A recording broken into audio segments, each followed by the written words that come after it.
Hi and welcome back to my YouTube channel. तो आज की इस वीडियो में हम बात करेंगे 9.4 द गवर्नमेंट सेक्टर।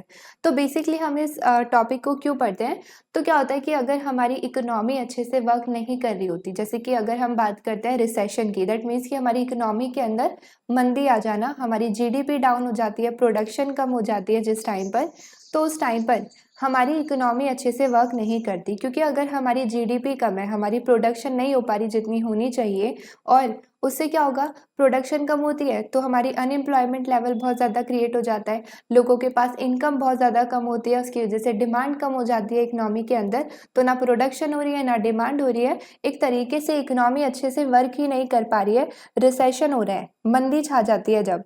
तो उस केस में हम जो लोग हैं, हम क्या एक्सपेक्ट करते हैं कि गवर्नमेंट इस सिचुएशन को जो है बेटर ऑफ करे, है ना। तो यहाँ पर हम गवर्नमेंट सेक्टर को क्यों पढ़ते हैं, क्योंकि गवर्नमेंट फिस्कल पॉलिसी के थ्रू इकोनॉमी को बेटर ऑफ करती है। कैसे? फिस्कल पॉलिसी में बेसिकली क्या होता है कि जो गवर्नमेंट है वो अपने रेवेन्यू और एक्सपेंडिचर को चेंज कर कर एग्रीगेट डिमांड को चेंज कर सकती है इकोनॉमी के अंदर, और उससे हमारा इक्विलिब्रियम इनकम जो है वो भी चेंज हो जाता है, या फिर हम बोल सकते हैं इक्विलिब्रियम आउटपुट जो है वो भी चेंज हो जाता है। तो यहाँ पर फिस्कल पॉलिसी को हम इसमें डिटेल में पढ़ेंगे, और हम अपने गवर्नमेंट सेक्टर के अंदर बाकी सारी चीज़ें किस तरीके से होती हैं, जैसे इक्विलिब्रियम कैसे होगा, हमारा मल्टीप्लायर कैसे होगा, तो ये सारी चीज़ों को हम देखेंगे। तो यहाँ पर हम बात करते हैं एग्रीगेट डिमांड की। अगर हम बात करते हैं एग्रीगेट डिमांड की, तो हम इसको किस तरीके से मेजर करते हैं, हम कंजम्पशन की डिमांड को देखते हैं, इन्वेस्टमेंट की डिमांड को देखते हैं, गवर्नमेंट की डिमांड को देखते हैं, और हम अपने नेट एक्सपोर्ट की डिमांड को देखते हैं। यहाँ पर जब हम इन सब की डिमांड को देखते हैं तो हमें अपनी एग्रीगेट डिमांड पता चलती है, इकोनॉमी के अंदर लोग जो डिमांड कर रहे हैं वो पता चलती है। अब यहाँ पर अगर हम इन सब की बात करें, तो यहाँ पर हमारा जो सी था, जो हमारा कंजम्पशन की डिमांड है, वो बेसिकली कैसे लिखते थे हम उसे, हमारा ऑटोनॉमस सी प्लस हमारा स्मॉल सी वाई डी क्या शो करता है, हमारा डिस्पोजेबल इनकम। फिर उसके बाद अगर हम बात करें बाकी फैक्टर्स की, बाकी कंपोनेंट की, तो इनको हम ऑटोनॉमस लेकर चल रहे थे। अब यहाँ पर अगर हम बात करें डिस्पोजेबल इनकम की, तो हम इसकी भी वैल्यू को यहाँ पे पुट कर देते हैं। तो यहाँ पर हम बेसिकली क्या देखते हैं, हमारी जो डिस्पोजेबल इनकम है वो बेसिकली क्या होती है, देखो हम अपनी इनकम का कुछ प्रपोर्शन जो है कंज्यूम करते हैं, कुछ सेव करते हैं, है ना। यहाँ पर हम अपनी डिस्पोजेबल इनकम का कुछ प्रपोर्शन सेव करते हैं, कुछ कंज्यूम करते हैं। तो यहाँ पर हमारी जो डिस्पोजेबल इनकम है वो बेसिकली क्या शो करती है, ये हमारी वो इनकम होती है जो हमें after deducting the tax and after adding the transfer revenue हमें रिसीव होती है, जो हमारे हाथ में इनकम बच जाती है गवर्नमेंट को टैक्स देने के बाद और गवर्नमेंट से ट्रांसफर्स को रिसीव करने के बाद, उसमें से जो हम प्रपोर्शन कंज्यूम करते हैं वो हमारा ये शो करता है। अब यहाँ पर अगर हम बात करते हैं टैक्स की, ये जो हमारा टीए है, ऑटोनॉमस टीए, ऑटोनॉमस टैक्स, यहाँ पर ये जो हमारा टीए है इस इक्वेशन में, ये हमारा शो करता है टैक्सेस जो है ये वो ऑटोनॉमस है। यहाँ पर ऑटोनॉमस टैक्स है ये। ऑटोनॉमस टैक्स का क्या मतलब है कि ये हमारी इनकम पर डिपेंड नहीं करते। दैट मीन्स कि हम इसे एक तरीके से ऐसे भी बोल सकते हैं कि ये हमारे फिक्स टैक्स हैं। हमारी इनकम कुछ भी हो, हमें ये फिक्स नंबर ऑफ टैक्स जो है गवर्नमेंट को पे करना पड़ता है, फिक्स अमाउंट ऑफ टैक्स जो है गवर्नमेंट को पे करना पड़ता है। यहाँ पर या तो हम इन्हें ऑटोनॉमस टैक्स बोलते हैं या फिर हम इन्हें लमसम टैक्स भी बोलते हैं।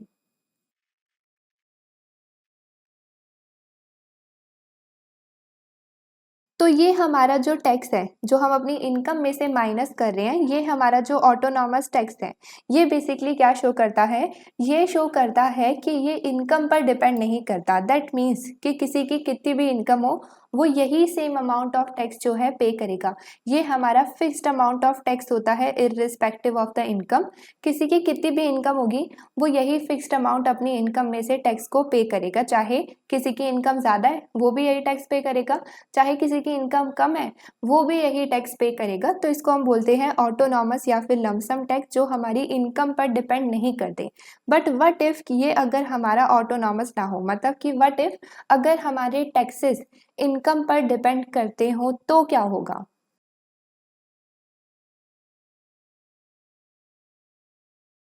तो जब हमारे टैक्सेस ऑटोनॉमस नहीं होंगे, लमसम नहीं होंगे, मतलब अब हमारे जो टैक्सेस हैं वो इंडिपेंडेंट नहीं है इनकम से, वो इनकम पर डिपेंड कर रहे हैं। तो पहले बेसिकली क्या हो रहा था कि मेरी लेट सपोज कोई भी इनकम है, उसमें से मैं एक फिक्स्ड अमाउंट ऑफ टैक्स जो है पे करती हूँ इररिस्पेक्टिव ऑफ द इनकम।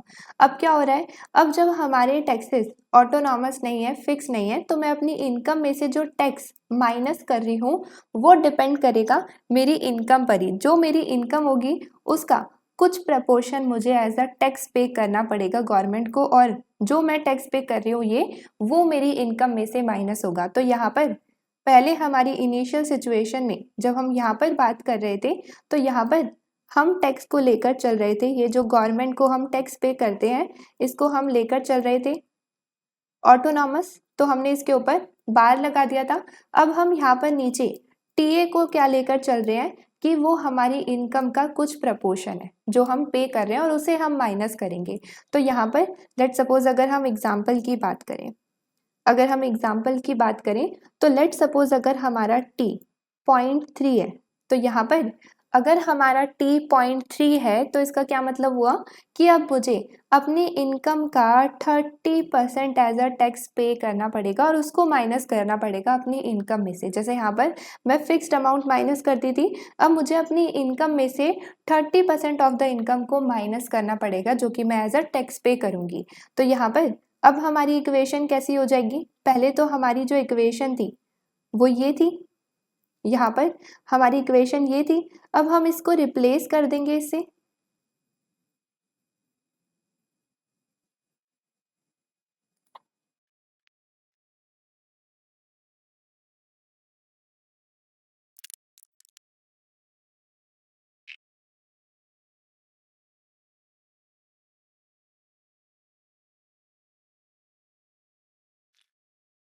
तो यहाँ पर हमने बेसिकली क्या करा, हमारी जो सेम इक्वेशन चल रही थी पीछे उसमें हमने बस अपने ऑटोनॉमस टैक्सेस को रिप्लेस कर दिया नॉन ऑटोनॉमस टैक्सेस से, मतलब कि हमारा जो टी ए बार था उसको हमने रिप्लेस कर दिया इससे, है ना। अब यहाँ पर जब इससे रिप्लेस कर दिया और ब्रैकेट्स को ओपन करा तो हमारी जो इक्वेशन है वो कुछ इस तरीके से बन गई। अब इसमें हमारे जितने भी ऑटोनॉमस टर्म थे उनको हमने एक साइड करा, मतलब कि जो इनकम पर डिपेंड नहीं कर रहे थे, और जो इनकम पर डिपेंड कर रहे थे उनको एक साइड करा और उसमें से मैंने y को कॉमन ले लिया यहाँ पर, है ना। तो ये हमारी जो इक्वेशन है वो कुछ इस तरीके से हो गई। अब यहाँ पर हमारे जो भी ऑटोनॉमस टर्म्स थी उसको हमने ए बार के अंदर डाल दिया जो हमारी इनकम पर डिपेंड नहीं करती, और यहाँ पर इसमें से अगेन मैंने सी को कॉमन ले लिया जो हमारा स्मॉल सी था, और हमारी जो इक्वेशन है वो कुछ इस तरीके से बन गई। अब यहाँ पर हम बेसिकली क्या देख रहे हैं, यहाँ पर ये हमारा अब एडी हो गया, ये मेरी एडी की इक्वेशन हो गई है एक तरीके से। इस एडी की इक्वेशन में ये इक्वेशन बेसिकली बोलती क्या है, यहाँ पर अगर हम इस इक्वेशन की बात करें तो हमारा जो ये ए बार है वो अगेन क्या शो करता है, हमारी ऑटोनॉमस एग्रीगेट डिमांड को, और हमारा जो ये पार्ट है, जो हमारा सेकेंड पार्ट है एग्रीगेट डिमांड के अंदर, ये हमारी शो करता है इंड्यूस एग्रीगेट डिमांड। तो हमारी जो न्यू इक्वेशन बनी है एडी की वो क्या है, बेसिकली यहाँ पर हम लिख लेते हैं एडी इज इक्वल टू हमारा ए बार जिसके अंदर हमारी सारी ऑटोनॉमस टर्म है प्लस हमारा small C 1 minus T Y. अब यहाँ पर अगर हम इसे कंपेयर करें हमारी पुरानी वाली इक्वेशन से जिसमें हमारा ऑटोनॉमस टैक्स होता था, तो उसकी जो एग्रीगेट डिमांड की इक्वेशन थी वो कुछ इस तरीके से आती थी, यहाँ पर वो कुछ इस तरीके से आती थी स्मॉल सी वाई। अब यहाँ पर हमारा जो स्लोप था वो ये होता था, लेकिन अब हमारे जब टैक्सेस ऑटोनॉमस नहीं है तो इस केस में हमारा जो एडी का स्लोप है अब वो ये हो गया, है ना, जो हमारे y के साथ होता है, मतलब कि जो हमारे x एक्सिस पर होता है उसके साथ जो होता है वो हमारे स्लोप को शो करता है, क्योंकि हमारी अगर इक्वेशन की बात करें हम स्ट्रेट लाइन की तो y is equals to M X plus C को वो शो करता है, मतलब कि ये हमारा जो y एक्सिस पे शो करता है और ये हमारा जो x एक्सिस पे शो करता है, और हम अपनी इनकम को x एक्सिस पे शो करते हैं तो इसके साथ का टर्म हमारा स्लोप को शो करता है। तो यहाँ पर y के साथ का टर्म जो है, इनकम के साथ का जो टर्म है वो हमारे स्लोप को शो करता है। तो इस केस में हमारी जो एडी कर्व की स्लोप है वो क्या हो जाएगी, वो हमारी c से हो जाएगी ये,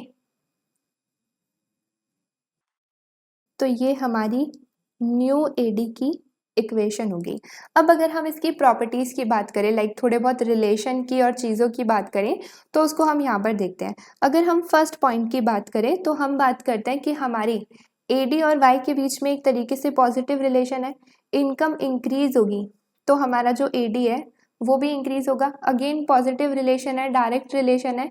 और इसका स्लोप क्या है, जैसे हमने अभी बात करी, ये एडी का जो स्लोप है वो क्या है, ये। दूसरे हम अपनी प्रॉपर्टी की बात करें तो अगर हमारा यहाँ पर y ज़ीरो होगा, इनकम ज़ीरो होगा, तो हमारी एग्रीगेट डिमांड क्या शो करेगी, हमारी ऑटोनॉमस एग्रीगेट डिमांड को। ये हमारी सेकंड प्रॉपर्टी हो गई। उसके बाद अगर हम बात करें यहाँ पर कि अगर हमारा यहाँ पर अगर हमारा y इंक्रीज होता है, y इंक्रीज होता है तो हमने बात करी एडी भी इंक्रीज होगा क्योंकि पॉजिटिव रिलेशन है। बट यहाँ पर जितना हमारा y इंक्रीज होगा उसमें से पहले हमें कुछ प्रपोर्शन एज अ टैक्स पे करना पड़ेगा, देन बाकी रिमेनिंग हम अपनी कंजम्पशन पर डिमांड करेंगे। मतलब क्या होगा इसका, बेसिकली यहाँ पे मैं अगर इसको वर्ड्स में लिखूँ,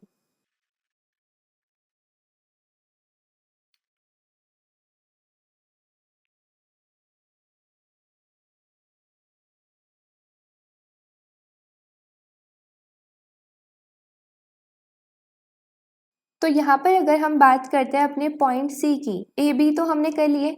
अगर हम पॉइंट सी को इस इक्वेशन में देखें तो हम क्या बोलते हैं कि अगर मेरा यहाँ पर y इंक्रीज होगा तो मेरा AD भी इंक्रीज होगा। ये तो सिंपल है। अगर मेरा यहाँ पर y इंक्रीज होता है तो मेरा AD भी इंक्रीज होगा क्योंकि इन दोनों के बीच में पॉजिटिव रिलेशन है। बट इस इक्वेशन से हम क्या देखते हैं कि अगर मेरा y इंक्रीज होता है तो सबसे पहले हम उसका t प्रपोर्शन जो टैक्स है उसको पे करते हैं। उसके बाद जो हमारा बचा हुआ प्रपोर्शन है वो क्या है, 1 माइनस टी, बचा हुआ प्रपोर्शन 1 माइनस टी। और उस प्रपोर्शन से फिर हम क्या करते हैं, कंजम्पशन की डिमांड करते हैं जो हमारी इनकम पर डिपेंड करती है। तो बेसिकली ये क्या बोल रहे हैं कि अगर मेरा y इंक्रीज होगा तो सबसे पहले हम ये पे करेंगे। बचा हुआ हमारा प्रपोर्शन क्या होगा, जो हमने इनकम में से माइनस कर दिया टैक्स, तो हमारी जो इनकम बची है वो अब ये बची है। इस बची हुई इनकम में से मैं डिमांड करूंगी कि मैं कितनी कंजम्पशन कर रही हूँ यहाँ पर। तो ये हमारा जो फॉर्मूले का पार्ट है वो ये शो करता है, जो कि शो करता है क्या, हमारी इंड्यूस एग्रीगेट डिमांड को। नाउ अब आगे बढ़ने से पहले एक कंपैरिजन करें। अगर दोनों टैक्सेस के बीच में, हमारे लमसम टैक्स के बीच में जो इनकम पर डिपेंड नहीं करता और उस टैक्स के बीच में जो इनकम पर डिपेंड करता है, तो उससे हमारे एडी पर किस तरीके से चेंजेस आते हैं, उसके स्लोप में कैसे चेंजेस आते हैं, उसकी फिगर में कैसे चेंजेस आते हैं, तो उन सारी चीज़ों को एक बार देखते हैं। देन हम अपने बुक के नेक्स्ट टॉपिक पर चलेंगे। तो यहाँ पर हम एक लेते हैं वो टैक्स जो हमारी इनकम पर डिपेंड नहीं करता, जो होता है हमारा लमसम टैक्स। तो यहाँ पर हम अपने टैक्स को क्या लेते हैं कि ये हमारा ऑटोनॉमस टैक्स है जो कि इनकम पर डिपेंड नहीं करता। तो उस केस में हमारा जो एडी है उसकी इक्वेशन क्या होती है, और यहाँ पर हम लेते हैं दूसरी साइड हमारा वो टैक्स जो हमारी इनकम पर डिपेंड करता है। तो उसको हम किस तरीके से रिप्रेजेंट करते हैं, हमारा स्मॉल टी प्रपोर्शन इनकम में से जो हम पे करते हैं, तो ये हमारा टैक्स होता है। यहाँ पर ये टैक्स वो है जो हमारी इनकम पर डिपेंड करता है। अब इस केस में अगर हम बात करें एडी की इक्वेशन की, तो इस केस में हमारी एडी की इक्वेशन किस तरीके से होती है, तो यहाँ पर ये जो टैक्स है इसको हम बोलते हैं लमसम या फिर हमारा ऑटोनॉमस टैक्स, और ये हमारा small T proportion of income tax. अब अगर हम बात करें आगे अपने ब्रैकेट्स को ओपन करने की दोनों साइड, तो हम बेसिकली क्या देख रहे हैं कि जब हम ब्रैकेट्स को ओपन करते हैं तो हम क्या करते हैं कि जो भी हमारी ऑटोनॉमस टर्म है उसको हम ए बार के अंदर डाल देते हैं और बाकी बची हुई टर्म को आगे ऐड ऑन कर देते हैं जो हमारी इनकम पर डिपेंड करती है। तो हमारी एडी की इक्वेशन आ जाती है। यहाँ पर हमने अपनी लमसम की तो ऑलरेडी लास्ट वीडियोस में भी देखी थी। तो यहाँ पे हमारी जो इक्वेशन है वो किस तरीके से आ जाएगी, इस तरीके से आ जाएगी। यहाँ पर इसको मैं सॉल्व करके नहीं दिखा रही, बट मेरी लास्ट वीडियो में मैंने इसे एक्सप्लेन करा था, तो वहाँ से देख सकते हैं। अगर हम बात करते हैं यहाँ पर इस साइड, तो ये तो हमने अभी पीछे सॉल्व करा, तो इसको भी हम यहाँ पर लिख देते हैं। तो यहाँ पर अगर हम इन दोनों इक्वेशंस को कंपेयर करें तो इकलौती चीज़ जो डिफरेंट है वो क्या है, दोनों का स्लोप। यहाँ पर हमारा जो AD का स्लोप है वो क्या है, स्मॉल सी। हमारी लेफ्ट हैंड साइड जो स्लोप है AD का वो क्या है, स्मॉल सी। और अगर हम बात करें राइट हैंड साइड तो हमारा जो स्लोप है वो क्या है, small c multiply by 1 minus t. अब इन दोनों स्लोप में भी अगर कंपैरिजन करें तो हम क्या देख रहे हैं, कौन सा स्लोप ज़्यादा है, हमारा स्मॉल सी ज़्यादा है हमारा c multiplied by 1 minus T से। अब ऐसा क्यों है, यहाँ पर ये क्यों ज़्यादा है, क्योंकि यहाँ पर स्मॉल सी प्रपोर्शन क्या शो करता है कि मैं अपनी इनकम का कितना हिस्सा कंजम्पशन पर लगा रही हूँ। तो यहाँ पर ये तो डायरेक्टली क्या शो कर रहा है कि मैं अपनी इनकम का कितना प्रपोर्शन अपनी कंजम्पशन पर स्पेंड कर रही हूँ। लेकिन यहाँ पर ये जो चीज़ है जो हमने पीछे भी बात करी, ये नहीं शो कर रही कि मैं अपनी इनकम का कितना प्रपोर्शन अपनी कंजम्पशन पे लगा रही हूँ। ये शो कर रही है कि पहले मैंने अपनी इनकम का कितना प्रपोर्शन टैक्स पे करा, उसको हटाकर जो बचा उसमें से मैं कितना प्रपोर्शन अपनी कंजम्पशन पे लगा रही हूँ। तो ऑब्वियसली ये हमारा कम है एज़ कम्पेयर टू हमारा स्मॉल सी। स्मॉल सी हमारा डायरेक्टली हमारी इनकम में से प्रपोर्शन आ रहा है।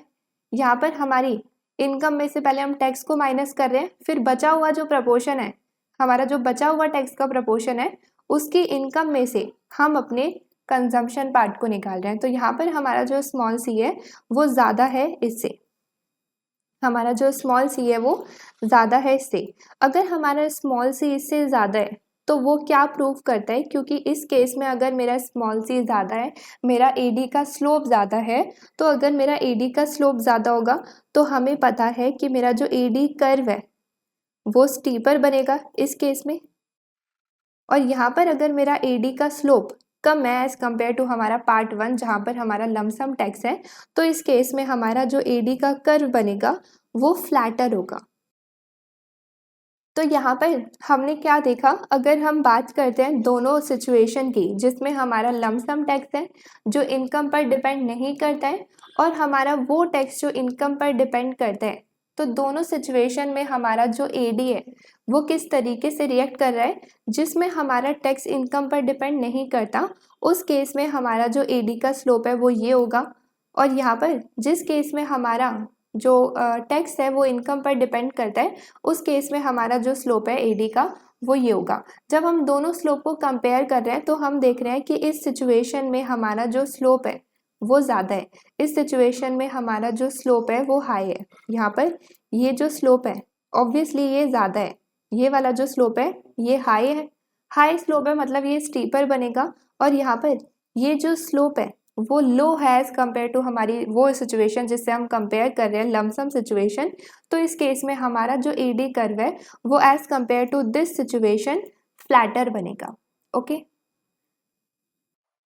तो चलो एक रफ डायग्राम भी बना लेते हैं। यहाँ पर मैंने ये बना दिया, ये मेरा AD हो गया स्टीपर खड़ा हुआ I की तरह, और यहाँ पर ये मेरी ऑटोनॉमस हो गई एग्रीगेट डिमांड, और यहाँ पर ये मेरी AD की इक्वेशन हो गई जो कि इस केस में क्या है A bar plus small cy, और इसका जो स्लोप है वो क्या है स्मॉल c।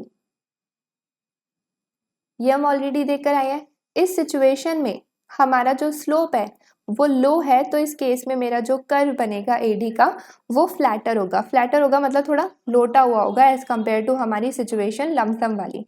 तो इस केस में ये अगेन मेरी ऑटोनॉमस है। अब यहाँ पर ये मेरी AD की यहाँ पर हम इक्वेशन लिख देंगे।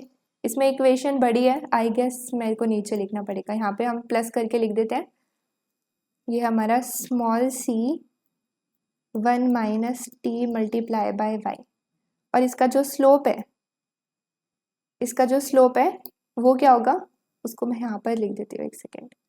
तो यहाँ पर थोड़ा सा स्पेस नहीं है, आई होप कि ये विजिबल होगा। तो हमारा जो AD का स्लोप है वो यहाँ पर ये हो जाएगा ना।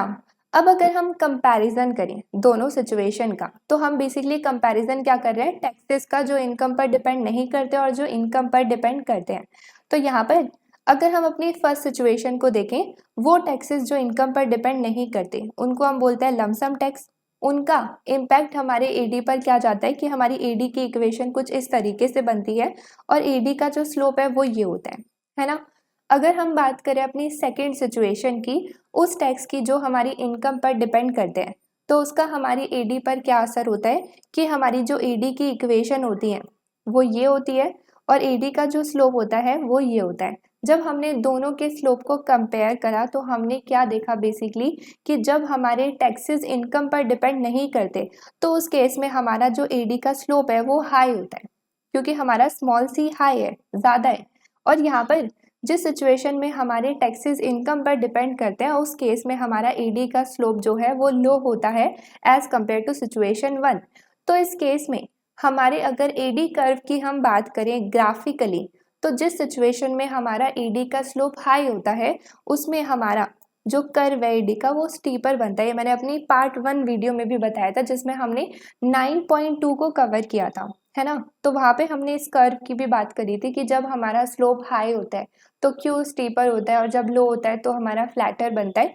तो यहाँ पे सेम वही है कि जब मेरा एडी का स्लोप हाई होगा तो स्टीपर बनेगा एज कंपेयर टू सिचुएशन में जिसमें हमारा स्लोप लो होगा। जब स्लोप लो होगा तो हमारा जो एडी का कर्व है वो थोड़ा फ्लैटर होगा।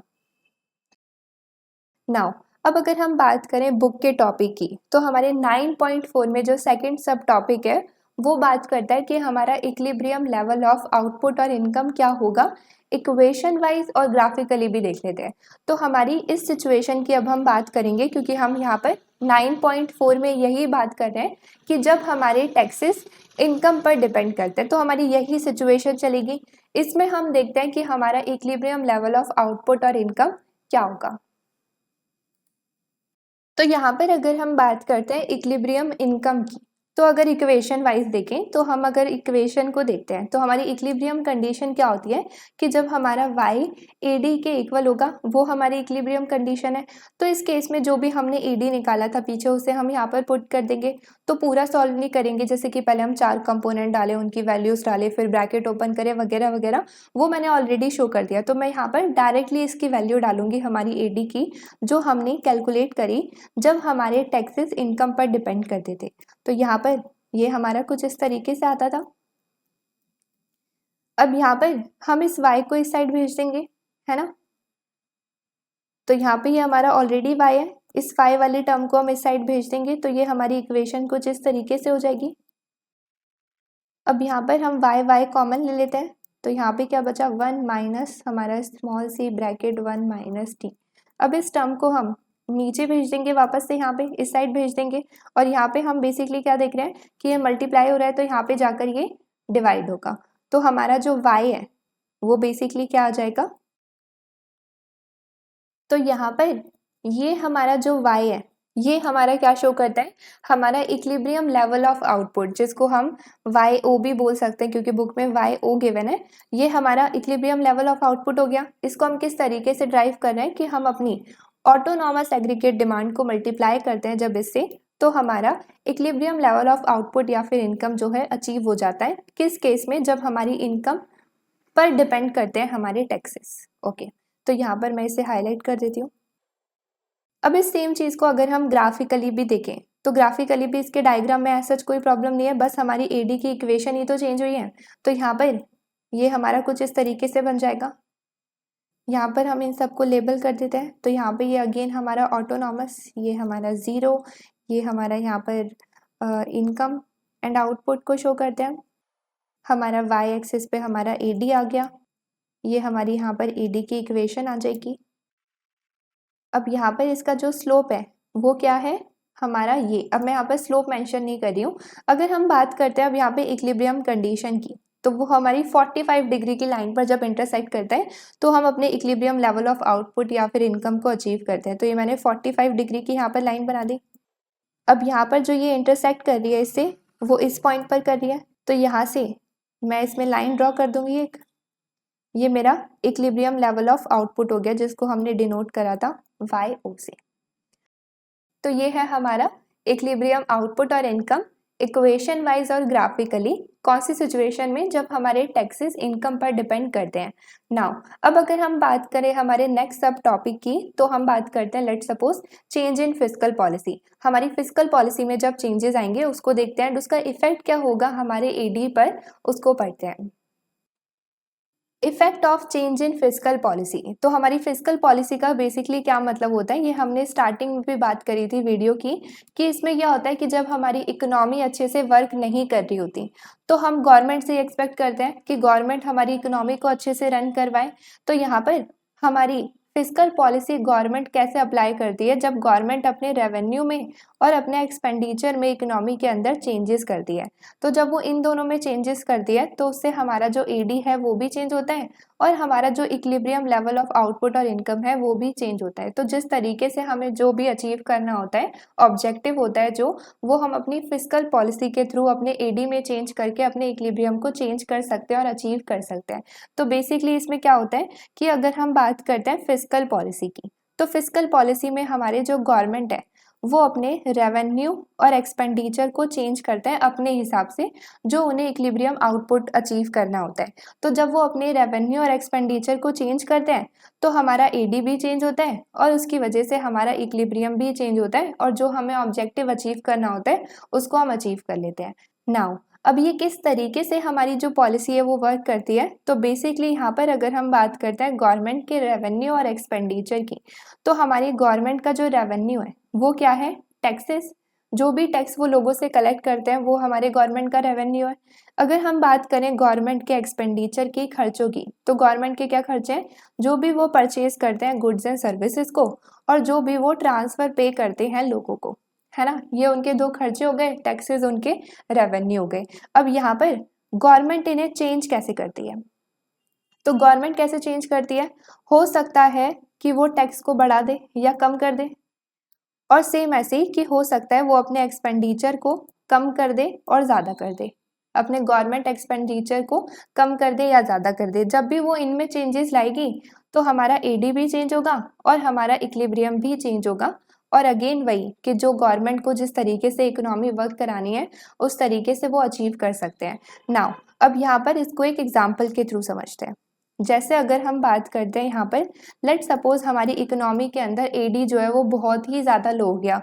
एडी बहुत ज़्यादा लो हो गया का क्या मतलब है कि यहाँ पर हमारी aggregate demand for goods and services, जो लोग डिमांड कर रहे हैं गुड्स एंड सर्विसेज की, वो कम हो गई। यहाँ पर एक तरीके से हम ऐसे सिंपली समझ लो कि लोग अब कम डिमांड कर रहे हैं, एग्रीगेट डिमांड लो हो गई बहुत ज़्यादा, मतलब लोग अब कम डिमांड कर रहे हैं।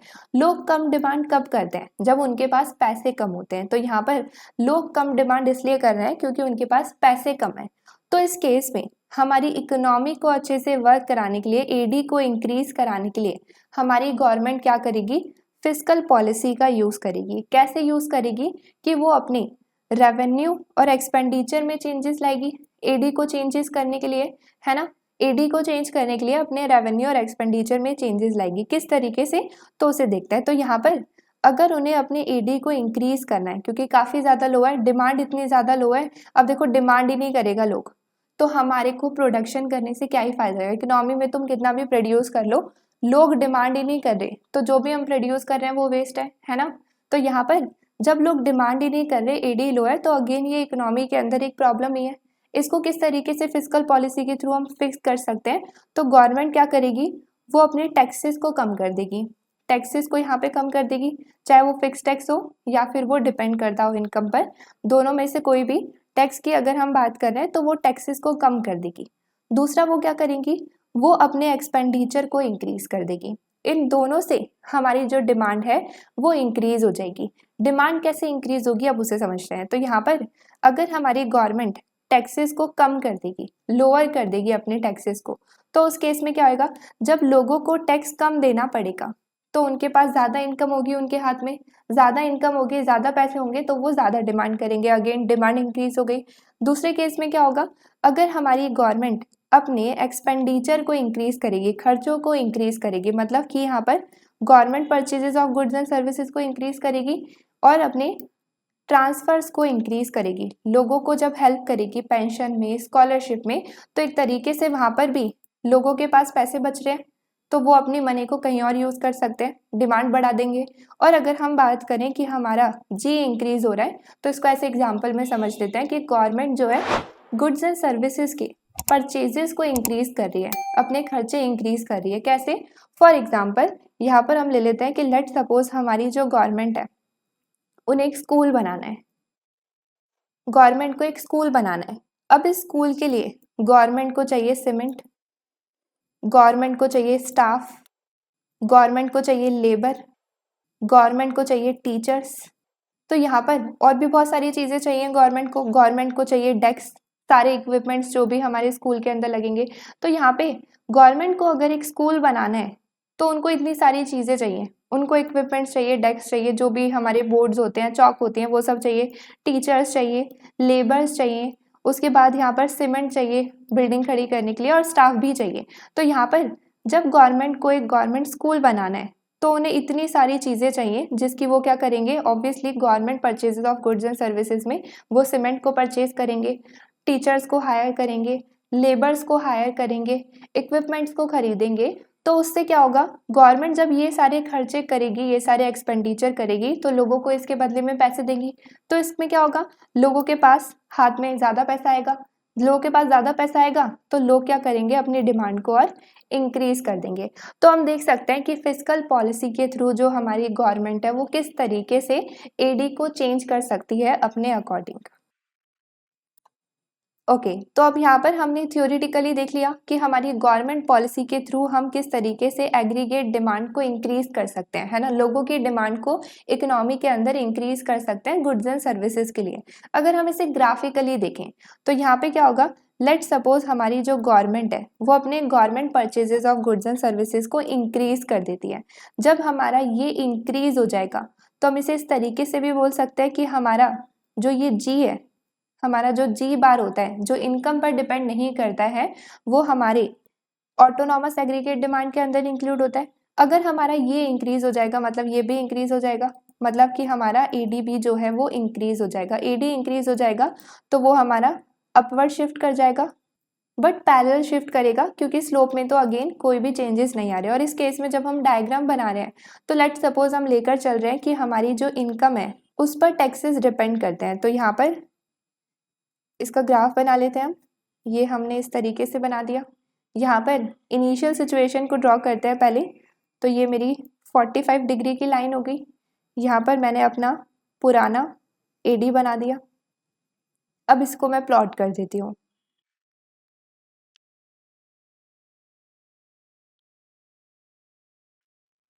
तो ये हमारी बिफोर सिचुएशन हो गई। यहाँ पर हमारा जो 45 डिग्री की लाइन है और हमारा जो एडी है वो इंटरसेक्ट कर रहा है। ये हमारा अभी इक्विलिब्रियम आउटपुट प्रोड्यूस हो रहा है। अब यहाँ पर अगर हमें एडी को इंक्रीज करना है ना, जैसे हमने पीछे देखा तो हमने क्या करा, गवर्नमेंट ने क्या करा, अपने government purchases of goods and services को इंक्रीज कर दिया। तो वो हमारे इसका पार्ट है, तो हमारी ऑटोनॉमस एडी भी इंक्रीज हो जाएगा, जिसकी वजह से एडी भी इंक्रीज हो जाएगा, और जो हमारा एडी है वो अपवर्ड पैरेलल शिफ्ट हो जाएगा।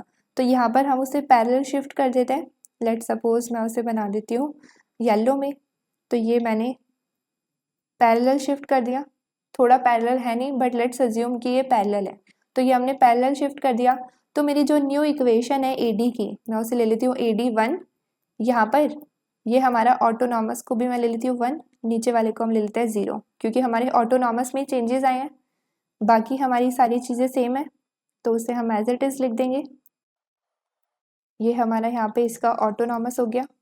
अब यहाँ पर ये 1 है और ये 0 है। नाउ अब यहाँ पर हम क्या देख रहे हैं बेसिकली कि हमारा जो न्यू इंटरसेक्टिंग पॉइंट है वो यहाँ पर आ गया।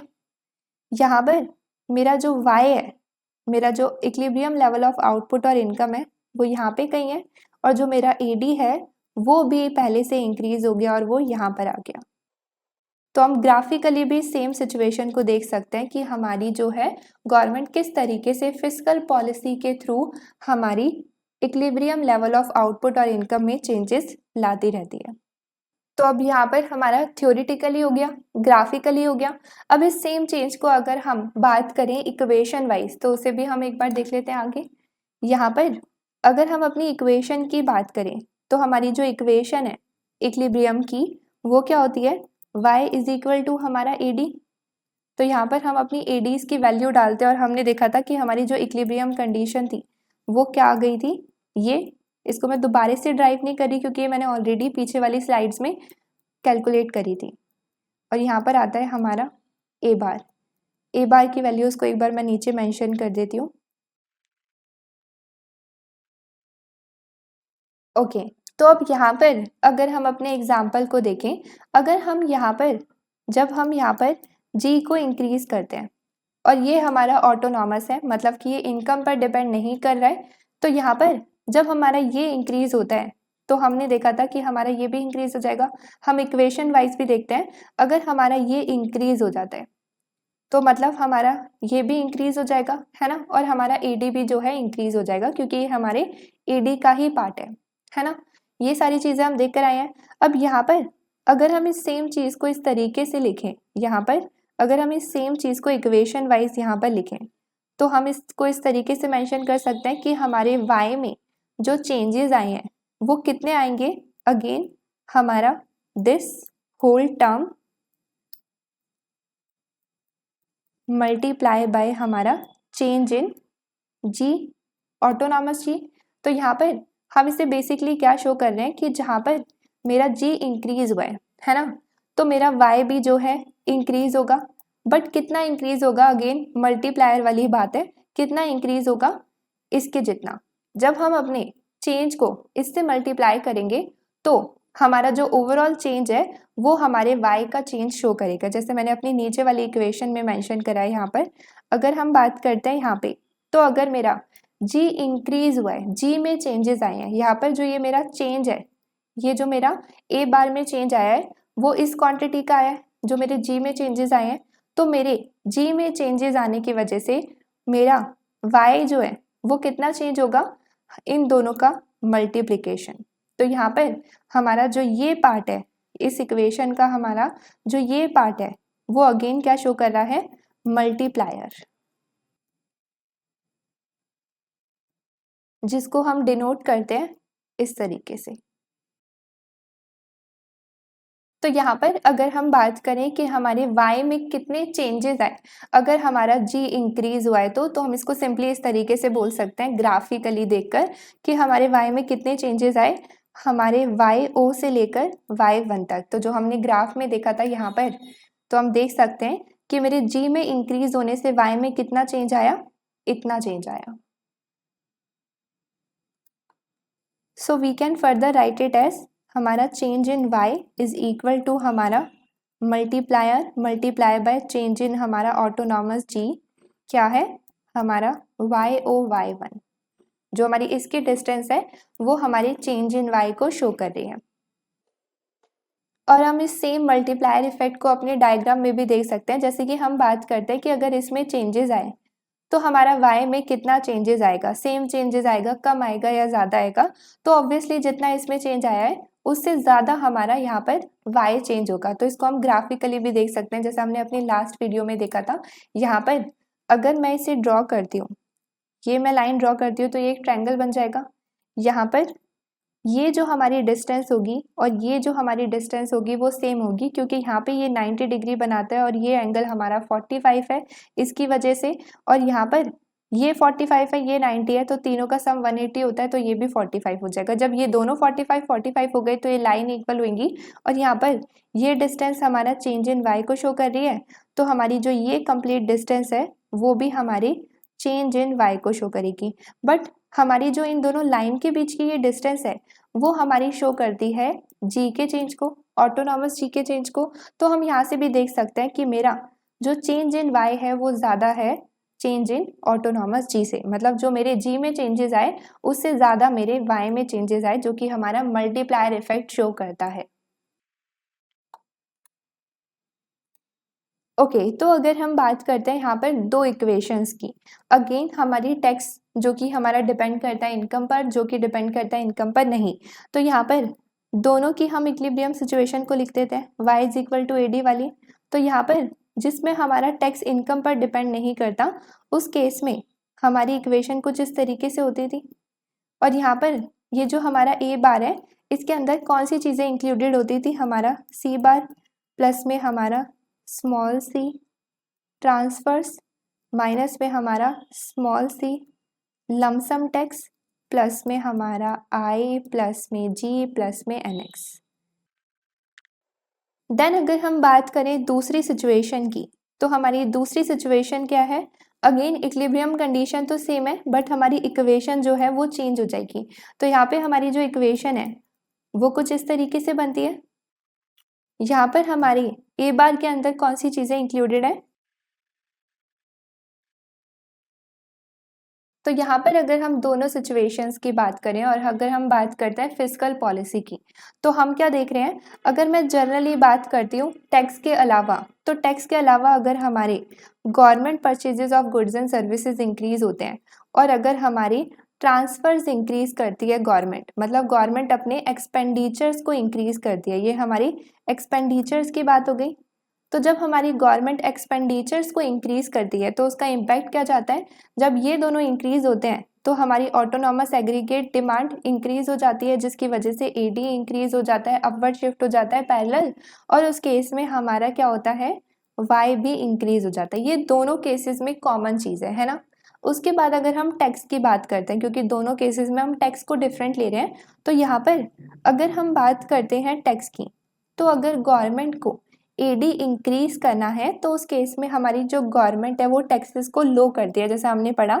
तो उस केस में अगर हमारी गवर्नमेंट टैक्सेस को लो करती है, यहाँ पर टैक्सेस हमारे ये ऑटोनॉमस है क्योंकि, तो यहाँ पर अगर हमारी गवर्नमेंट इसको लो करती है, टैक्सेस को लो करती है, तो उस केस में अगेन क्या होगा, यहाँ पर हमारे जो टैक्सेस है अगर वो कम हो जाएंगे तो मेरा जो एडी है वो इंक्रीज ही करेगा, सेम ही इफेक्ट है।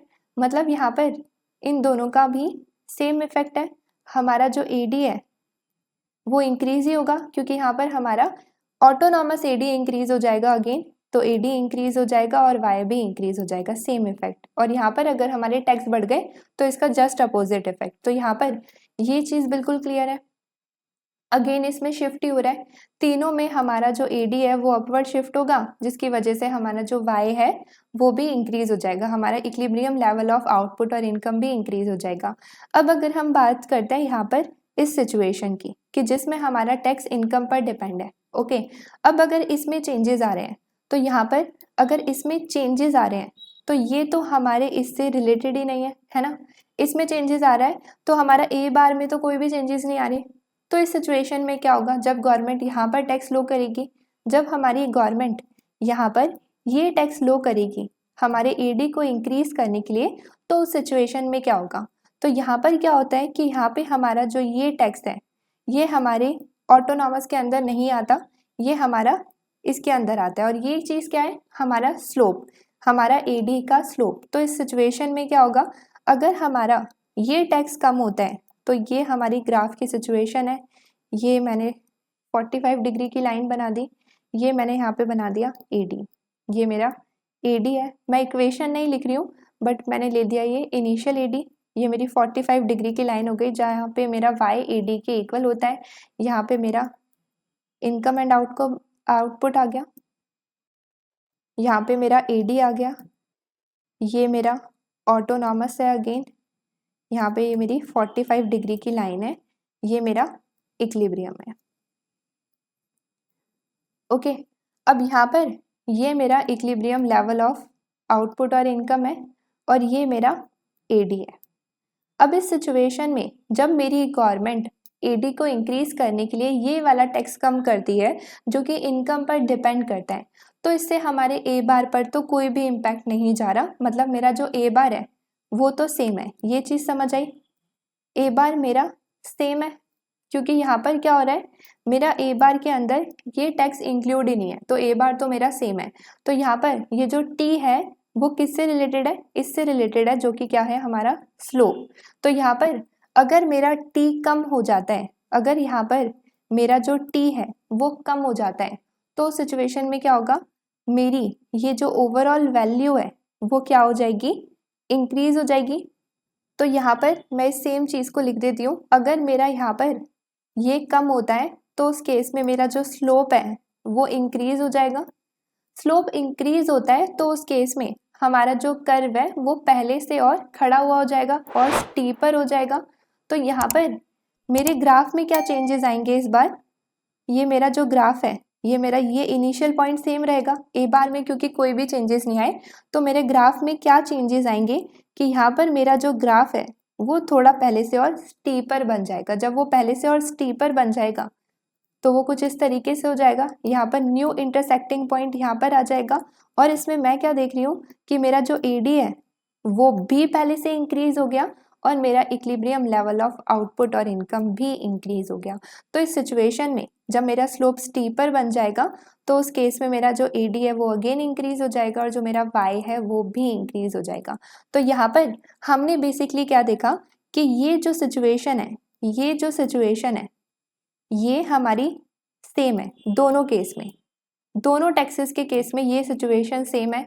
ग्राफ इसी तरीके से मूव करेगा जैसा हमने पीछे देखा यहाँ पर।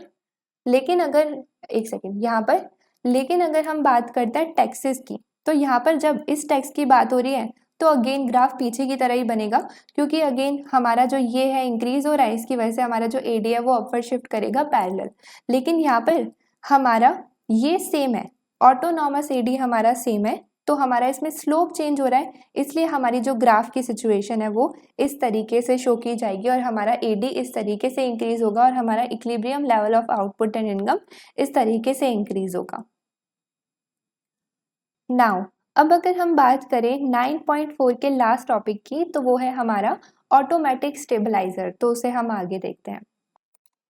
ऑटोमेटिक स्टेबलाइजर, तो यहाँ पर अगर हम बात करते हैं ऑटोमेटिक स्टेबलाइजर की तो इसका क्या मतलब होता है, ये एक ऐसा मैकेनिज्म है जिसमें ऑटोमेटिकली हमारे जो आउटपुट हैं वो रिड्यूस हो जाते हैं अगर हमारे ऑटोनॉमस एडी में मतलब कि ए बार में चेंजेस आते हैं। तो इसका क्या मतलब हुआ, यहाँ पे अगर हम बात कर रहे हैं कि ऑटोमेटिकली हमारे आउटपुट रिड्यूस हो जाते हैं तो हम बात कर रहे हैं कि हमारे गवर्नमेंट का इसमें कोई भी इंटरफेयर नहीं है, गवर्नमेंट का इसमें कोई भी हाथ नहीं है। क्योंकि इससे पहले जब हम बात कर रहे थे गवर्नमेंट सेक्टर की तो गवर्नमेंट सेक्टर की फिस्कल पॉलिसी की वजह से इसमें चेंजेस आते थे तो एडी में चेंजेस आते थे जिसकी वजह से हमारे आउटपुट में, इनकम में या फिर वाई में चेंजेस आते थे, है ना।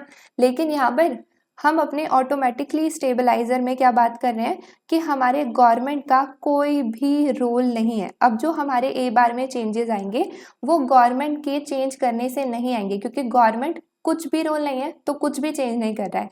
तो यहाँ पर हमारा ए बार जब चेंज होगा विदाउट गवर्नमेंट इंटरफेयर और हमारा आउटपुट जब कम होगा तो उस केस में हम बोल रहे हैं कि ये हमारा एक ऐसा मैकेनिज्म है जो ऑटोमेटिकली विदाउट गवर्नमेंट हमारे आउटपुट को चेंज करता है, स्टेबलाइज करता है। यहाँ पे हम जब बात करते हैं स्टेबलाइज करने की तो हम बात कर रहे हैं कि इकोनॉमी के अंदर आउटपुट में इतनी फ्लक्चुएशन नहीं आती है। तो हमारे ऑटोमेटिक स्टेबलाइजर को समझने से पहले हम फ्लक्चुएशन को समझते हैं इकोनॉमी के अंदर। तो उसके लिए यहाँ पर मैंने एक ग्राफ बनाया हुआ है जो कि बेसिकली क्या शो कर रहा है, हमारे पोटेंशियल आउटपुट के कर्व को।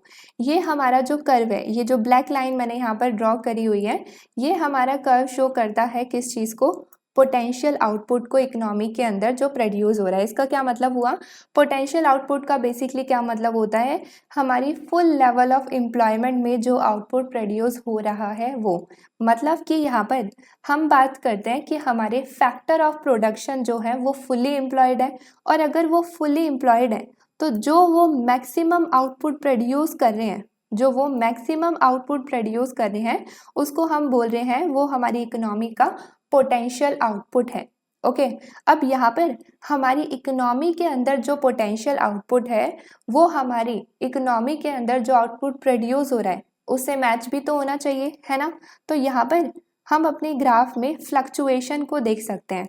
ये हमारा पोटेंशियल आउटपुट की लाइन जा रही है और यहाँ पर ये जो हमारी ब्लू वेव्स जा रही है ये शो करती है कि मेरी इकोनॉमी के अंदर किस तरीके से आउटपुट में फ्लक्चुएशन हो रही है जो मेरी इकोनॉमी प्रोड्यूस कर रही है, जिसको हम बिजनेस साइकिल से भी रिप्रेजेंट करते हैं। ओके, तो यहाँ पर हम क्या देख रहे हैं कि जो ये अप एंड डाउन कर्व जा रहा है, वेव जा रही है, ये हमारी इकोनॉमी के अंदर फ्लक्चुएशन को शो कर रही है पोटेंशियल आउटपुट के आसपास। तो यहाँ पे अगर हमारा आउटपुट इकोनॉमी के अंदर जो हमने प्रोड्यूस किया है अगर वो ज़्यादा होता है हमारे पोटेंशियल आउटपुट से, जो कि इस लाइन के अबव वाली चीज़ें शो कर रही हैं, अबव वाली वेव शो कर रही हैं, उसको हम बोलते हैं बूम।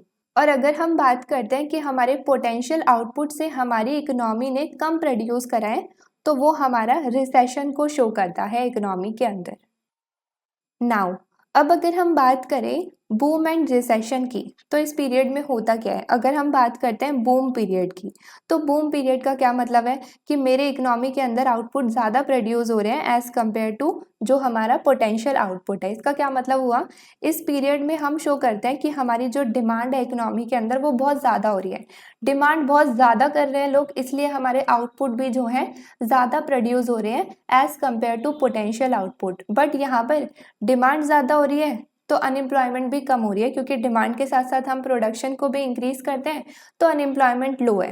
ओके, लेकिन डिमांड बहुत ज़्यादा है लेकिन रिसोर्सेज लिमिटेड होते हैं, तो हमारे बूम पीरियड का जो सबसे इम्पॉर्टेंट ड्रॉबैक है वो क्या है कि हमारे जो प्राइजेज हैं वो बहुत ही ज़्यादा हाई होने लगते हैं, वो बहुत ज़्यादा बढ़ते हैं, बहुत ज़्यादा हाई रहते हैं, बहुत ज़्यादा इंक्रीज होते हैं।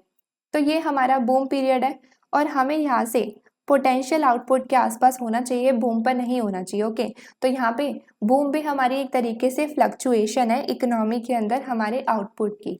उसके बाद अगर हम बात करें अपने दूसरे पीरियड की, रिसेशन पीरियड की, तो इसमें हम क्या देखते हैं कि मैंने आउटपुट कम प्रोड्यूस करा है अपने पोटेंशियल आउटपुट से। तो हमारा इसमें क्या होता है कि इस केस में सिंपली सबसे इम्पॉर्टेंट कि अनएम्प्लॉयमेंट बहुत ज़्यादा हाई होती है। अनएम्प्लॉयमेंट इसलिए हाई है क्योंकि यहाँ पर इस इकोनॉमी के अंदर हमारी जो डिमांड है वो बहुत ज़्यादा लो है। रिसेशन का मतलब क्या होता है? मंदी आ जाना। तो उस केस में हमारी जो डिमांड है वो काफ़ी ज़्यादा लो होती है, क्योंकि हमारी जीडीपी काफ़ी ज़्यादा लो होती है। जीडीपी काफ़ी ज़्यादा लो है मतलब हमारी इकोनॉमी के अंदर प्रोडक्शन इतनी नहीं हो रही है, क्योंकि आउटपुट जो प्रोड्यूस हो रहा है वो कम है। तो जीडीपी बहुत ज़्यादा लो है, प्रोडक्शन बहुत कम हो रही है। प्रोडक्शन कम हो रही है, लोगों के पास पैसे कम मिल रहे हैं, अनएम्प्लॉयमेंट बहुत ज़्यादा कम होगी, लोग डिमांड कम करेंगे क्योंकि, और यहाँ पर हमारे जो प्राइस हैं वो बहुत ही ज़्यादा कम होते जाते हैं क्योंकि लोग डिमांड ही नहीं करते। तो उस केस में क्या होता है कि प्राइजेस को हम कम करते हैं ताकि लोग कुछ तो डिमांड करें, बट स्टिल हमारी काफ़ी ज़्यादा डिमांड कम होती है क्योंकि अगेन प्रोडक्शन कम हो रही है और उसकी वजह से हमारी अनएम्प्लॉयमेंट बहुत ज़्यादा होती है और जो लोग एम्प्लॉयड होते हैं उनको बहुत कम इनकम मिलती है, इसलिए डिमांड बहुत ज़्यादा लो होती है। तो यहाँ पे ये दोनों ही पीरियड जो हैं अच्छे नहीं होते एज सच, हमें अपने पोटेंशियल आउटपुट पर प्रोड्यूस करना चाहिए। लेकिन यहाँ पर हमारी इकोनॉमी में इस तरीके की जो फ्लक्चुएशन है वो होती रहती है ना। अब यहाँ पर इस फ्लक्चुएशन को ठीक करने के लिए दो रास्ते हैं हमारे पास। पहला कि हम गवर्नमेंट के थ्रू इसको ठीक कर दें, दूसरा हम बात करेंगे अपने ऑटोमेटिक स्टेबलाइजर में किस तरीके से ये ठीक हो सकता है। तो पहले हम बात करते हैं कि गवर्नमेंट इसको किस तरीके से ठीक कर सकती है। तो हमारा फर्स्ट वे जो है विद गवर्नमेंट कि हम गवर्नमेंट की हेल्प से अपनी इकोनॉमी की फ्लक्चुएशन को स्टेबलाइज कर पाएँ। तो वो हमारा पहला वे क्या है कि हमारी फिस्कल पॉलिसी जो है गवर्नमेंट अप्लाई करे। उसमें क्या होता है कि गवर्नमेंट या तो एक्सपेंशन कर दे या कॉन्ट्रैक्शन कर दे। एक्सपेंशन में बेसिकली गवर्नमेंट जो भी ये चीज़ें करती है जो हम पढ़ कर आए हैं, उससे क्या होता है हमारा जो आउटपुट है वो इंक्रीज़ हो जाता है क्योंकि हमारा एडी इंक्रीज़ होएगा। इन सारी चीज़ों से हमारा एडी जो है वो इंक्रीज़ होता है, ग्राफिकली मैंने समझाया था। और यहाँ पर एडी इंक्रीज़ होता है तो हमारा जो आउटपुट है वो इंक्रीज़ होता है। ये गवर्नमेंट कब करती है? एक्सपेंशनरी फिस्कल पॉलिसी गवर्नमेंट कब लाती है? रिसेशन के टाइम पर। रिसेशन के टाइम पे हमारा जो आउटपुट प्रोड्यूस हो रहा होता है वो कम होता है पोटेंशियल आउटपुट से। तो इस आउटपुट को इंक्रीज़ करने के लिए गवर्नमेंट क्या करती है? एक्सपेंशनरी फिस्कल पॉलिसी लाती है, जिसकी वजह से हमारा जो आउटपुट है वो इंक्रीज हो, है ना, इंक्रीज हो, स्टेबल आउटपुट हो। तो यहाँ पर ये हो गया। दूसरा ऑप्शन क्या होता है कि अगर हमारा बूम पीरियड चल रहा है तो बूम पीरियड में हम कुछ ज़्यादा ही आउटपुट को प्रोड्यूस कर रहे होते हैं as compare to potential output. उस केस में हमें अपने आउटपुट को कम करना होता है। तो जो गवर्नमेंट है वो क्या करती है? वो कॉन्टेक्शनरी फिस्कल पॉलिसी लाती है जिसमें वो इन सब की एडजस्टमेंट करती है और इसका जस्ट अपोजिट इफेक्ट होगा यहाँ पर। तो वो भी हम पीछे देख कर आए हैं। अब यहाँ पर हमारा इन सब की वजह से एडी जो है वो कम हो जाएगा, जिसकी वजह से हमारा आउटपुट कम हो जाएगा और हम बूम से जो है स्टेबलाइज हो जाएंगे और थोड़ा पास आएंगे, हमारे पोटेंशियल आउटपुट के आसपास रहेंगे। तो यहाँ पर ये हमारा फर्स्ट वे है कि गवर्नमेंट फिस्कल पॉलिसी के थ्रू अपने बूम एंड रिसेशन पीरियड को स्टेबलाइज करे। दूसरा ऑप्शन क्या होता है गवर्नमेंट के पास कि वो हमारी सब्सिडीज़ और टैक्स बेनिफिट को कम ज़्यादा करें ताकि वो इन्वेस्टमेंट में चेंजेस ला सकें। तो इसको समझते हैं। यहाँ पर अगर हमारी गवर्नमेंट सब्सिडीज़ और टैक्स बेनिफिट को इंक्रीज़ करती है तो उस केस में हमारी जो इन्वेस्टमेंट है वो इंक्रीज़ होती है, उन्हें हेल्प मिलती है। यहाँ पे अगेन वही साइकिल है, इन्वेस्टमेंट इंक्रीज हुई तो हमारा ए बार इंक्रीज होता है, फिर हमारा ए डी बार नहीं आएगा इसके ऊपर, तो हमारा फिर ए डी इंक्रीज होता है एंड उसके ऊपर हमारा जो है आउटपुट इंक्रीज हो जाता है। जब हमारा आउटपुट इंक्रीज हो रहा है तो हम अगेन बात कर रहे हैं रिसेशन पीरियड की, इसलिए मैंने इसे इसके नीचे लिखा है। और यहाँ पर अगर हमारी गवर्नमेंट सब्सिडीज को कम करती है और टैक्स बेनिफिट को कम करती है तो जस्ट इसका अपोजिट इफेक्ट और हमारा आउटपुट कम हो जाता है बूम पीरियड के लिए, है ना, क्योंकि बूम पीरियड में हमें कमी करना होता है आउटपुट और हमें अपनी स्टेबलाइज करनी होती है इकोनॉमी के अंदर आउटपुट को, तो हम अपने आउटपुट को कम करते हैं ताकि वो पोटेंशियल आउटपुट के आसपास जा सके। तो हमारे गवर्नमेंट के पास दो तरीके होते हैं, पहला या तो वो फिस्कल पॉलिसी के थ्रू स्टेबलाइज करें, दूसरा या फिर वो अपनी सब्सिडीज और टैक्स बेनिफिट को एडजस्ट करें ताकि वो इन्वेस्टमेंट को कम ज़्यादा कर कर स्टेबलाइज कर सके। अब उसके बाद अगर हम बात करते हैं विदाउट गवर्नमेंट, तो जब हम बात करते हैं विदाउट गवर्नमेंट कि जिसमें गवर्नमेंट कुछ भी नहीं कर रही है और फिर भी हमारा जो आउटपुट है वो स्टेबलाइज हो रहा है, फ्लक्चुएशन जो है वो स्टेबलाइज हो रही है, तो उस केस में हम बात करते हैं ऑटोमेटिक स्टेबलाइजर की। ऑटोमेटिक स्टेबलाइजर में बेसिकली क्या होता है कि हमारी गवर्नमेंट के बिना भी हमारी जो इकोनॉमी के अंदर आउटपुट में फ्लक्चुएशन आ रही है वो स्टेबलाइज होती है। किसकी वजह से? दो फैक्टर की वजह से। तो पहला हमारा फैक्टर है a proportion of income tax and हमारा सेकंड है अनएम्प्लॉयमेंट बेनिफिट। तो इसकी थ्योरी बुक में गिवन है, मैं इसको जस्ट यहाँ पर एक्सप्लेन कर देती हूँ कि इसमें हम किस तरीके से स्टेबलाइज कर पाते हैं अपनी फ्लक्चुएशन को। तो अगर हम बात करते हैं पॉइंट 1 की, हमारा प्रपोर्शनल टैक्स वो कैसे स्टेबलाइज करता है, तो इसमें हम दो तरीके के टैक्सेस की बात करते हैं, उनको कंपेयर करते हैं। तो जो मैंने पीछे कंपैरिजन करा था वो अब यहाँ पर यूज़ होने वाला है थोड़ा बहुत, तो आई होप कि वो स्किप नहीं किया होगा और वो देखा होगा। अगर स्किप करा है तो एक बार उसे गो थ्रू कर लें एंड देन फिर यहाँ पर इसे समझना। तो यहाँ पर अगर हम दोनों ही टैक्सेस को कंपेयर करते हैं, है ना, हमारा लमसम टैक्स जो डिपेंड नहीं करता है इनकम पर, तो उसको हम इस तरीके से रिप्रेजेंट करते हैं, और दूसरा हमारा वो टैक्स जो हमारी इनकम पर डिपेंड करता है उसको हम स्मॉल टी वाई से रिप्रेजेंट करते हैं। अगर हम इन दोनों टैक्स को देखें तो यहाँ पर हमारी डिफरेंट डिफरेंट ए डी की जो है इक्वेशन होती थी, है ना, हमने देखा था जब हम उसको y के इक्वल कर देते हैं तो यहाँ पर दोनों में जो हमारी इक्विलिब्रियम कंडीशन आएगी इक्वेशन वाइज वो किस तरीके से होगी बेसिकली, या फिर अगर हम बात करें कि इन दोनों में हमारा जो मल्टीप्लायर होगा वो किस तरीके से होगा, तो उसे हम यहाँ पर लिख लेते हैं। तो ये हमारी दोनों सिचुएशन में इक्विलिब्रियम कंडीशन हो गई कि किस तरीके से हम अपनी इक्विलिब्रियम इक्वेशन को लिखते हैं। अब यहाँ पर ये जो दोनों पार्ट हैं ये दोनों इक्वेशन में as a multiplier role play करते हैं, जो कि शो करते हैं कि अगर मेरे ए बार में चेंज आया तो वाई में कितना चेंज आएगा, वाई में कितना गुना चेंज आएगा, क्योंकि हमारा मल्टीप्लायर इफेक्ट यहाँ पर लगेगा, क्योंकि हमारे right hand side consumption side भी वाई होता है, ये हम ऑलरेडी पढ़ कर आए हैं। अब यहाँ पर हम बेसिकली क्या देखते हैं कि अगर मेरा यहाँ पर ए बार इंक्रीज होता है तो मेरा वाई इंक्रीज होगा, कितने से इंक्रीज होगा, ए बार में जो इंक्रीज हुआ है मल्टीप्लाई बाय दिस टर्म, है ना, उतना मेरा वाई इंक्रीज होगा। सेम इसमें कि अगर मेरा ए बार इंक्रीज होता है तो मेरा वाई भी इंक्रीज होगा, कितने से इंक्रीज होगा, ए बार में जो इंक्रीज हुआ है मल्टीप्लाई बाय दिस हमारा मल्टीप्लायर टर्म, उतना हमारा वाई जो है इंक्रीज होगा। अब यहाँ पर अगर हम बात कर रहे हैं कि ए बार में जो चेंज आया, अगर हम बात करते हैं ए बार में जो चेंज आया, मैं ले लेती हूँ कि यहाँ पर मेरा ऑटोनॉमस इन्वेस्टमेंट इंक्रीज हो गई, है ना, दैट मीन्स कि यहाँ पर मेरा जो ए बार है वो इंक्रीज हो गया, ए बार इंक्रीज हो गया तो अब मेरा यहाँ पे मुझे पता है वाई भी इंक्रीज होगा। कितना इंक्रीज होगा, हमारा ए बार मल्टीप्लाई बाय हमारा मल्टीप्लायर। ओके, तो यहाँ पे अगर हम बात करते हैं कि मेरा y कितना इंक्रीज होगा, तो हमारा जितना a बार इंक्रीज हुआ है, सॉरी यहाँ पे अगर हम बात करते हैं कि मेरा y कितना इंक्रीज होगा तो हम बात कर रहे हैं चेंज इन y, है ना। तो यहाँ पे चेंज इन y को हम कैसे देखेंगे कि हमारा a बार कितना चेंज हुआ है मल्टीप्लाई बाय हमारा मल्टीप्लायर। तो यहाँ पे अगर हम इन दोनों सिचुएशन में मल्टीप्लायर को कंपेयर करें तो हम क्या देख रहे हैं कि किसका मल्टीप्लायर ज़्यादा है। यहाँ पे इस मल्टीप्लायर को हम डिनोट करते हैं ऐसे, और यहाँ पे इस मल्टीप्लायर को हम इस तरीके से डिनोट करते थे। अगर हम इन दोनों को कंपेयर करें तो हम क्या देख रहे हैं कि मेरा जो ये मल्टीप्लायर है वो ज़्यादा है इससे सिंपली। तो मतलब कि अगर मेरे ए बार में चेंज आने से मेरा जो वाई चेंज हो रहा है वो किस में ज़्यादा चेंज होगा, ऑब्वियसली जिसमें मेरा मल्टीप्लायर ज़्यादा होगा उसमें मेरा जो y है वो ज़्यादा चेंज होगा, है ना। इतनी बात समझ आई। तो यहाँ पे अगर हम बात करते हैं प्रपोर्शनल टैक्स की, पॉइंट 1 में अगर हम बात करते हैं प्रपोर्शनल टैक्स की, जो कि हमारा ये शो करता है, ये हमारा प्रपोर्शनल टैक्स है। तो ये हमारा प्रोपोर्शनल टैक्स है।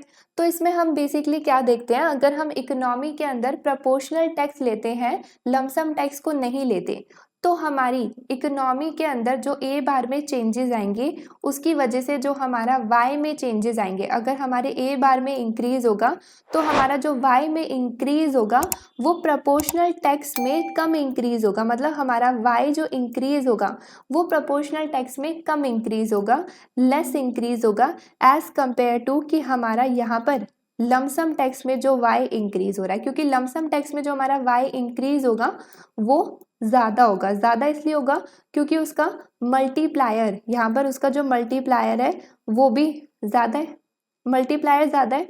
तो हमारा चेंज इन वाई हमारा इन दिस सिचुएशन ज़्यादा होगा हमारी चेंज इन वाई से इन प्रपोर्शनल टैक्स के केस में। तो यहाँ पर अगर हमारी इकोनॉमी के अंदर अगर प्रपोर्शनल टैक्स होता है तो सिचुएशन में बेसिकली क्या होता है कि हमारे ए बार में चेंजेस आने की वजह से जो वाई में चेंजेस आते हैं वो लेस चेंजेस आते हैं, लेस चेंजेस आते हैं, लेस इंक्रीज होता है।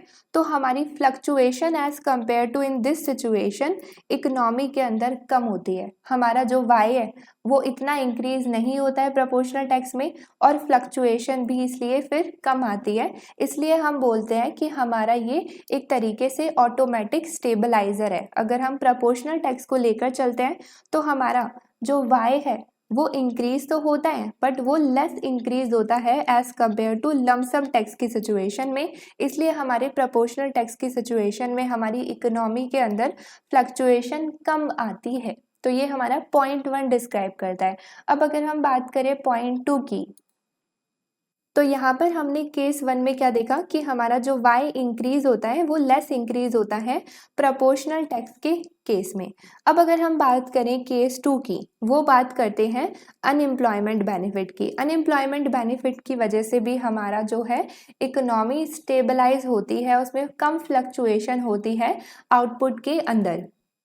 तो इसमें हम बेसिकली बात कर रहे हैं कि लेट सपोज अगर हमारे वाई फॉल कर रहे हैं, मतलब कि हम बात कर रहे हैं रिसेशन पीरियड की, अगर हमारे वाई फॉल कर रहे हैं, है ना, रिसेशन पीरियड हो रहा है, वाई फॉल कर रहे हैं, और उस केस में हमने क्या देखा है कि हमारा जो अनएम्प्लॉयमेंट होता है, हमारा जो अनएम्प्लॉयमेंट होता है वो काफ़ी ज़्यादा हाई होता है।